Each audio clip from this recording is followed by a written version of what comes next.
kırmızılık.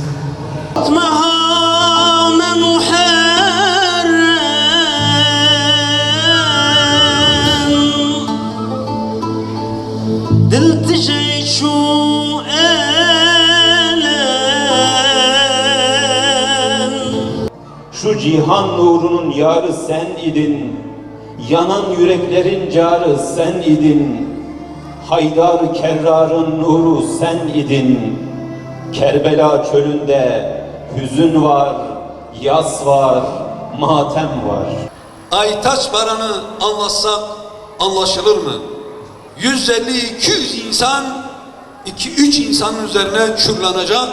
Bir kavmin hakkını elde etmek için Yasin Bürü gibi 15-16 yaşlarındaki bir insanın aklen tarifi mümkün olmayan bir şekilde öldürmeyi bir kavmin hakkı olarak anlatanlarla Hazreti Hüseyin'i katleden zalimler arasında emin olabilirsiniz fazla bir fark yok. Hatta ötesine gidebiliriz.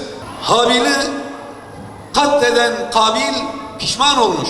Hazreti İbrahim Aleyhisselam'ı ateşe yakan Nemrut bir anlık pişman olmuş. Hazreti Musa'yı denizde boğmaya çalışan Firavun denizde boğulmak üzereyken ben de Hazreti Musa'nın Beni İsrail peygamberin Allah'ına inandım, ben de teslim oldum, ben de Müslüman oldum diye pişman oldu.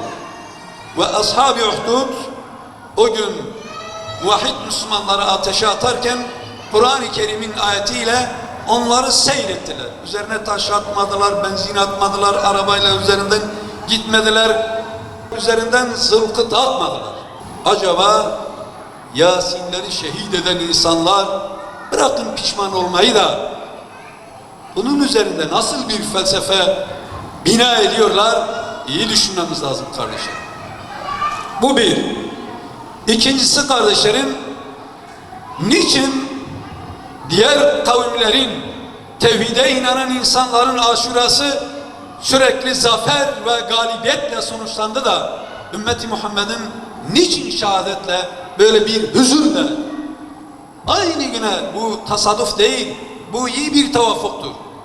Çünkü bu ümmet dini mübin İslam önünde canını feda edip şehadeti göze almadığı müddet, almadığı zaman da en rezil, en aciz hale gelir. Ne zaman ümmet şehadeti göze aldığında oralarda bir bereket doğar. Türkiye'deki şehirleri düşününüz. Hangi şehirde daha çok İslam için şehitlerin kanı dökülmüşse gidin oradaki İslam'ı uğrayalım, oradaki İslam'ın canlılığıyla bizim gibi böyle sadece konuşan yerlerdeki insanımızın Müslümanlığını bile ölseniz fark edersiniz ki şehadet ne kadar bereketli bir şeydir. Hazreti Hüseyin'in başı kesildi kardeşlerim. Orada kesilen Hazreti Hüseyin'in başı değil, ümmetin başı kesildi. Ümmet başsız kaldı. Hazreti Hüseyin Emevi saltanatının zulmüne karşı sessiz kalsaydı ne olur? Emin olun, eğer Hazreti Hüseyin Yezid gibi bir zalime, demek ki zalim insanların ümmetin başına geçmesi fıkhen caiz görülecektir. Ama Hazreti Hüseyin başını verdi de ümmetin böyle bir başına böyle bir belanın gelmesine mani oldu ve onun için Hazreti Hüseyin ümmetin başı için, ümmetin başsız kalmaması için Hüseyin kendisini başsız olarak takdim etmeyi ibadet kabul etti. Değerli kardeşlerim, Hazreti Hüseyin Müslümanlar tarafından, ümmetin evlatları tarafından idare edilmesinin şart olduğunu, farz olduğunu, bunun başka türlüsünün caiz olmadığını bize haykırmak istedi de, peki ümmet olarak bugün bundan biz ne kadar anlamışız?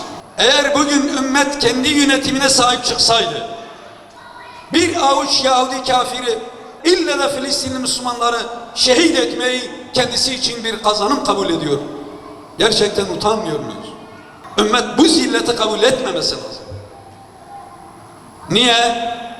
Çünkü ümmetin yönetimi İslami değil, yönetiminde olanların ekseriyeti de zalimlerin safında yer alan insan. Allah aşkına Sisi'nin Yezid'den ne farkı var? Dikkat edelim. Ve Kerbelalarımız tarihi değil, günlük yaşıyoruz. Kerbela kesilmemiş, her gün Kerbela, her yer Aşura'dır kardeşlerimiz diyorlar. Bu bir hakikatin seslendirilmesidir.